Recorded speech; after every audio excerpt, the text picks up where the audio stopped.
Hello and greetings, it's The Guardian's Peter Bradshaw here once again, and welcome back to this channel, catching the snowflake of cinema with the tongue of criticism. And please don't forget to get over yourself and subscribe.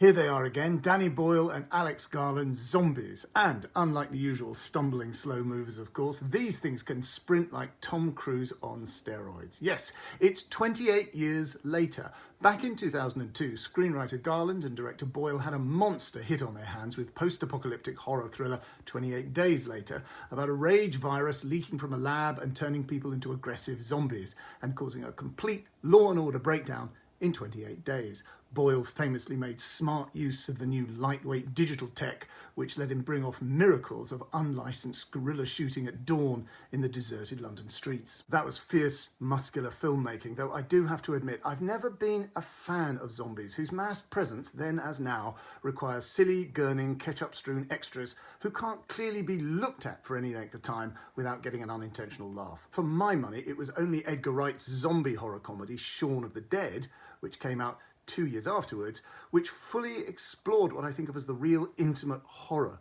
of zombieism, the gap between being bitten and transforming. A lackluster sequel, 28 weeks later, brought the franchise stumbling to a halt.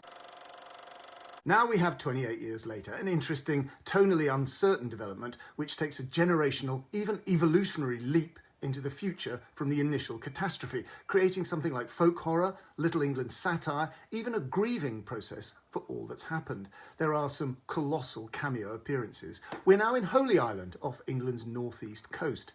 This barricaded, self-governing community grows its own food, brews its own beer, and stays apart from the British mainland, a lawless, quarantined hellhole where zombies roam free, procreating and living off the vast herds of unculled deer.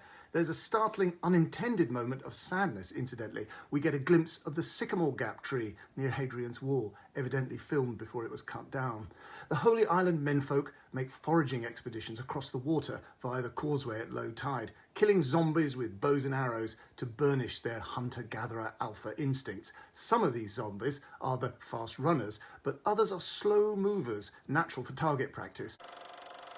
Spike, played by Alfie Williams, is a 12-year-old kid whose adored mum, Isla, played by Jodie Comer, is ill, confused and depressed. His dad, Jamie, played by Aaron Taylor-Johnson, takes Spike with him on a sortie into the mainland, a rite of passage which brings Spike to manhood.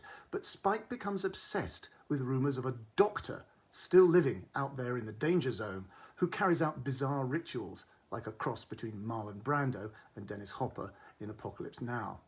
Spike disobeys all the island's rules by taking his mum with him back out into this forbidden area on a desperate quest to find this doctor who can cure his mum. Eyes drop, they will get the top of you.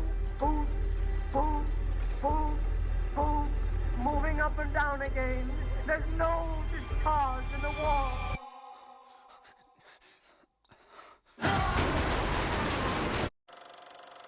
The Holy Island Causeway is certainly a fascinating place, ripe indeed for scary filmmaking. Roman Polanski did it with his 1966 film Cul-de-sac, and Garland and Boyle give us some intriguing hints as to how the community has regressed into a kind of fortress mentality, living like a Stone Age version of the 50s. Archive clips of the archers in Agincourt in Olivier's Henry V show their subconscious groupthink, pugnacious reliance on ancient warrior craft, and a profound mistrust of the French. But a little awkwardly for me, the film has to get us out onto the mainland for some badass action sequences with real shooting weaponry. And then we have the two alpha cameos, which for me would be unsporting to reveal now, but which cause the film to shunt between a deep sadness and a bizarre, though certainly startling, graphic novel strangeness there to promote franchise continuation. So the zombies carry on at their dual speeds, intriguing, but going in circles. And that's it. Please give this vlog a like and a share on those socials of yours. Please subscribe and leave a comment, and please put your hand in your pocket, metaphorically speaking, I suppose, and buy my book, The Body in the Mobile Library and Other Stories, and tell me what you think. Details are given below. See you next time.